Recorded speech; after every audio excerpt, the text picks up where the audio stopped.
Psalm 77. This is good news for people who are going through some stuff. Let's get into it. I cry aloud to God, and he will hear me. In the day of my trouble, I seek the Lord. In the night, my hand is stretched out without wearying. My soul refuses to be comforted. When I remember God, I moan. When I meditate, my spirit faints. Behold, you hold my eyelids open. I am so troubled that I cannot speak. I consider the days of old, the years long ago. I said, let me remember my song in the night. Let me meditate in my heart. Then my spirit made a diligent search. Will the Lord spurn forever and never again be favorable? Has his steadfast love forever ceased? Are his promises at an end for all time? Has God forgotten to be gracious? Has he in anger shut up his compassion?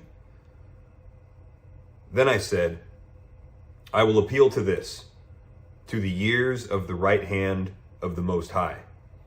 I will remember the deeds of Yahweh. Yes, I will remember your wonders of old. I will ponder all your work and meditate on your mighty deeds. Your way, O God, is holy. What God is great like our God? You are the God who works wonders. You have made known your might among peoples. You, with your arm, redeemed your people, the children of Jacob and Joseph. When the waters saw you, O God, when the waters saw you, they were afraid. Indeed, the deep trembled. The clouds poured out water. The skies gave forth thunder. Your arrows flashed on every side. The crash of your thunder was in the whirlwind. Your lightnings lighted up the world. The earth trembled and shook.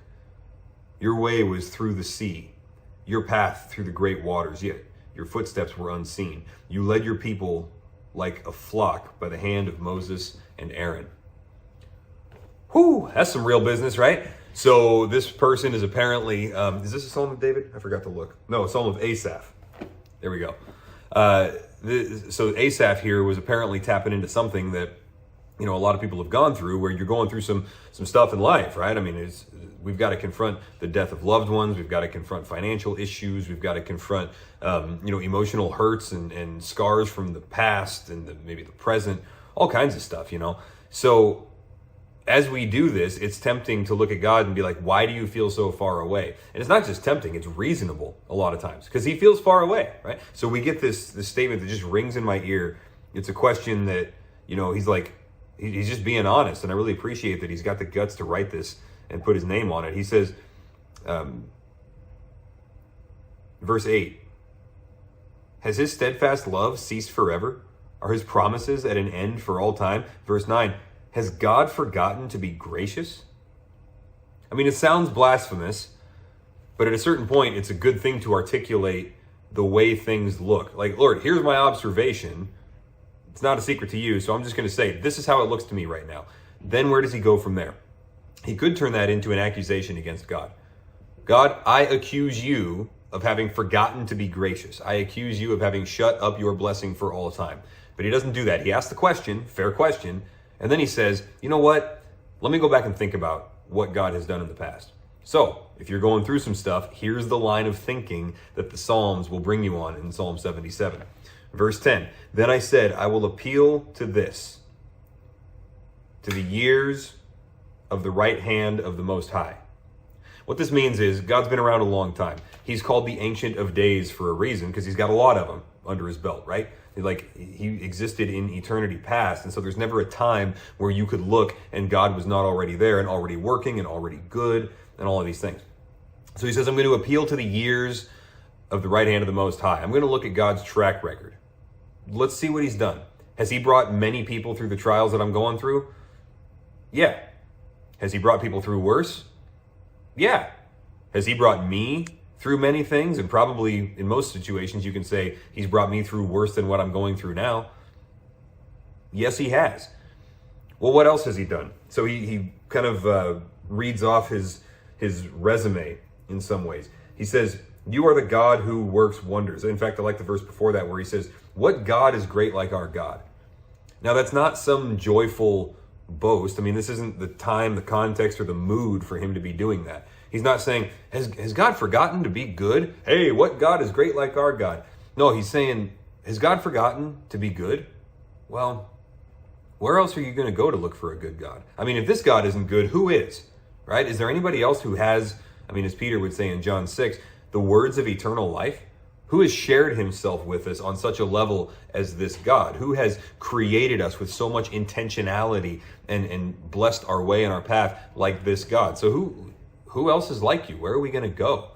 So now what's going on in his head is he's got a conflict between his observations and his theology, right? It's his eyes and his mind and heart, and they're pitting against each other. He says, I'm going to have to figure this out. So he's going to press in. He says, I know how things look. Now let's press into what I know about God, what God has shown me of himself, and we'll see if my observations about God line up with his revelation of himself. So he goes through and he says, with your arm you redeemed your people, the children of Jacob and Joseph. He goes into the Exodus from here, right? The clouds poured out water, the skies gave forth thunder, your arrows flashed. And then verse 16, when the waters saw you, O God, when the waters saw you, they were afraid, and indeed the deep trembled. What's he talking about there? Well, he's talking about the Exodus, right? Your way through the sea, your way was through the sea, your path through the great waters, yet your footprints were unseen.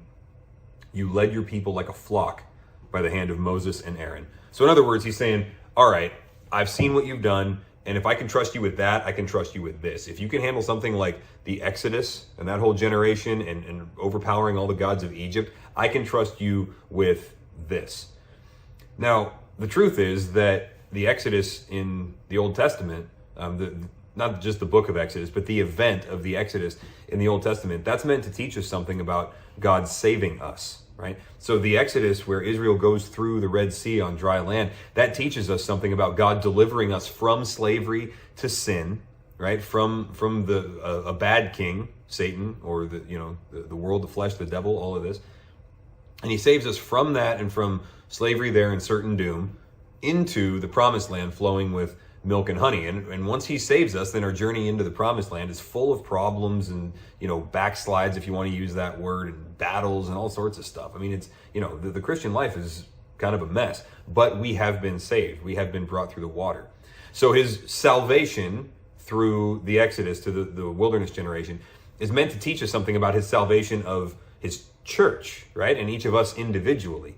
And it's like, if he can do that, he can save me from my sin. He can save me from death and from hell. And he can save my soul for eternity. He can certainly handle whatever I got going on in my day-to-day life. So we appeal to the character and to the track record of God. And when God starts to look distant, and when God starts to look not even good anymore, like I've heard guys say this, God, I know you're real. I just don't know if you're any good. And again, fair question if that's your observation. But when that happens, we can go back then and say, all right, what has God revealed about himself? What do we know? And you start just listing off his characteristics, his past accomplishments in your life and in others, and you put yourself back at the feet of God. And it's a good process to do, which is why the psalmist walks us through it. So some of you guys, I know this doesn't hit everybody, that's okay. Some of you guys are going through some stuff, right? And that's a good way to think about it today. God, this hurts, this looks bad, you don't look particularly great to me in this situation. Now let's think about what we know. And then you go back to what you know. And you know God, because Jesus died for you to open up a pathway of relationship between you and God. While you were yet a sinner, he died for you. Now you're a son or a daughter, and you can go to your dad with the questions. So it looks bad, it looks dark, but we know whom we have believed, and that's really good stuff. So if you are one of those folks going through some stuff, give me a call. I'd love to walk you through this in more detail specific to your situation. Let's disciple each other and all of that. I'm available for you. We'll talk to you guys soon.